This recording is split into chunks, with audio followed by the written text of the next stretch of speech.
The Magic Toy Shop. Snow covered the ground and more snowflakes were falling softly. It was growing dark.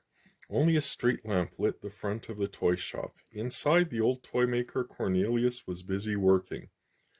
Only 2 more days left till Christmas, Cornelius muttered to himself. I still have all these toys to finish before the big day. I'm not as young as I used to be, and I can't work as fast. I just hope I'll be able to finish them.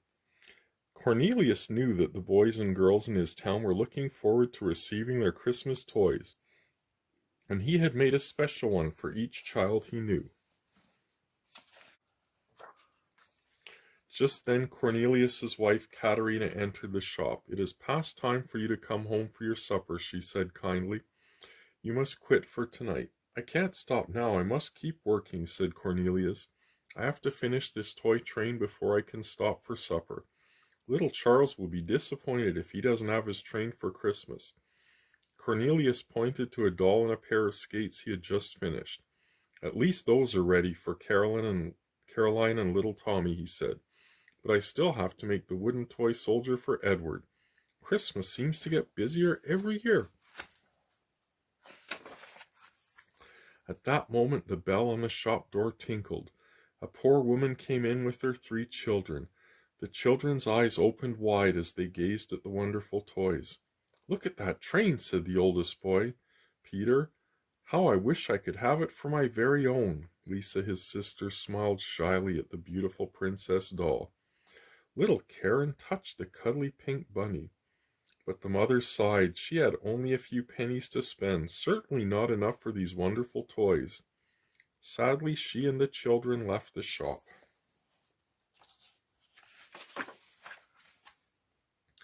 After the children and their mother left, Katerina was unhappy. Then she had an idea. Why don't we give the children the toys they want, she said, as a special Christmas gift, even if they can't pay for them. Old Cornelius shook his head sadly. I wish we could, but those toys are already promised to other children, and I have no time left to make any more. So Cornelius carefully put all his tools away. Then he and Katerina closed the shop and went out into the snowy night. After Cornelius and Katerina left, the toys in the little shop suddenly seemed to awaken and come to life.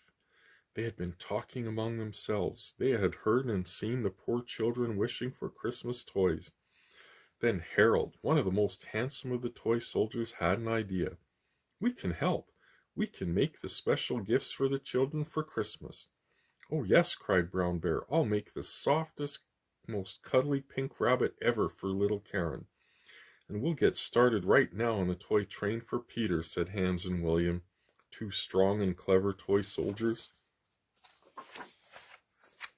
But Louisa, the beautiful doll, said, What foolish ideas you have. I have never done any work before, and I'm sure I won't begin now.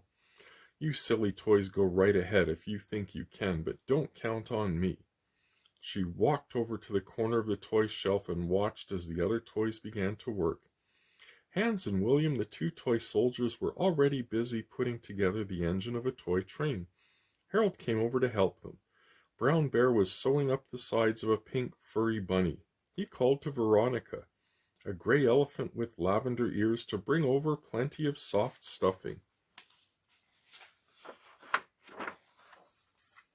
Then Louisa looked up to see 2 taffy-colored kittens trying to paint a face on a princess doll. They were dripping paint everywhere. Goodness, thought Louisa, can't they do any better than that? They're making a terrible mess of it. Maybe I'd better help them just for a little while. Louisa shooed the kittens away and set to work herself. After a while, one of the kittens said, Oh, how beautiful you made her, almost as beautiful as you are. Louisa just smiled her beautiful smile and patted the kittens on the head. When Cornelius and Katerina opened their shop the next day, they saw 3 toys they had never seen before. And there was a train with a tag that said to Peter, and a princess doll with the tag reading to Lisa, and finally a pink stuffed bunny whose tag said to little Karen. Where did those come from? Cornelius wondered aloud. I can't understand it. Something magical must have happened here. That evening, when the mother and her 3 children passed the shop again, Cornelius called them to come inside. Then he and Katerina gave them their wonderful Christmas gifts. Cornelius and Katerina did not come to their shop the next day because it was Christmas.